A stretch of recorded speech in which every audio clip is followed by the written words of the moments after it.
Over medical marijuana, the process in Massachusetts, a group of activists taking on the Department of Public Health today. Here's why. What politics doing in my doctor's office? It's wrong. It's wrong. It's time for them to stop and get us access now. Massachusetts approved it, but some patients say medical marijuana is far from available. But in the 2 years since that vote, my daughter has had 9,000 seizures. A group of about 50 protesters rallied today at the Massachusetts Department of Public Health's headquarters. We cannot wait any longer. When do we want it? Now! Upset by the slow implementation of a medical marijuana system 2 years after voters signed off on the ballot question. The program delayed after half of the original dispensaries selected for approval had to be disqualified when inconsistencies were discovered in the vetting process. How much patience could you have if it were your child? Health and Human Services Secretary John Polanowitz with this statement today. Providing safe patient access is a priority of the program, and we are proud that dispensaries are now in the final inspection phase prior to opening. So right now we're joined by Mickey Martin, the author of Medical Marijuana 101. You were one of the speakers at the rally today.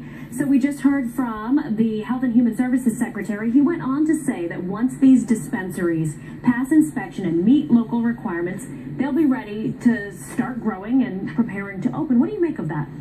Well, I mean, even if you put a plant in the ground today, you're still a few months out from patients having access. So, I mean, the reality is that the Department of Public Health has done a pretty shoddy job given, the $3 million plus that they were giving for applications going forward. Now, everyone certainly made their voices heard today, but what do you do moving forward? We know a lot about the problems and this stop-start trying to get the dispensaries up and running, but what do you do now to essentially open as fast as possible, but make sure that everything's safe and legal? Sure. I mean, we hope that dispensary operators, will have their applications expedited and that they can, get moving forward with the process of actually getting plants planted so that patients can receive access early next year. At the same time, we'd like to see the Department of Public Health open up caregiver services for people and allow for caregivers to see more than one patient so that they can provide specialized medicine or medicine to more than just one patient at one time and make it worth their effort to cultivate medicine on behalf of patients as well. We've talked to you before about the process, the application process. What do you make of the delayed start here? You guys are promoting the hashtag unacceptable. So what is the most unacceptable thing that has happened in your opinion? Well, I mean, the most unacceptable thing is that, from what it seems that they didn't do a very good job of reading and vetting the applications. For $3 million, you could have probably hired some pretty heavy scholar-minded people to go over the applications and make sure that they were done right. And the department just didn't do that, and they failed. It's a failure on their part. That's put a lot of people in danger. So upset looking backwards, but what do you do moving forward if you're hearing from officials that they are ready to start possibly by the end of the year, beginning of the next year? Aren't we moving in the right direction now? Or do you think we need this? Frankly, we've heard that from them for, the past year plus. And it seems every time somebody in the media or somebody else will point out another flaw in their process, it delays the process another couple months and pushes everybody's process back. I know a lot of the dispensary operators and people who are trying to put these plans forward, don't feel like they're on a very solid ground. They feel like the ground's moving beneath them, and it's hard for them to invest in these businesses and to put forth, the models that are necessary with so much unsurety in the process. We heard from some pretty passionate families today, especially the parents of some kids. What is life like for them right now, and how would it change when these dispensaries are available?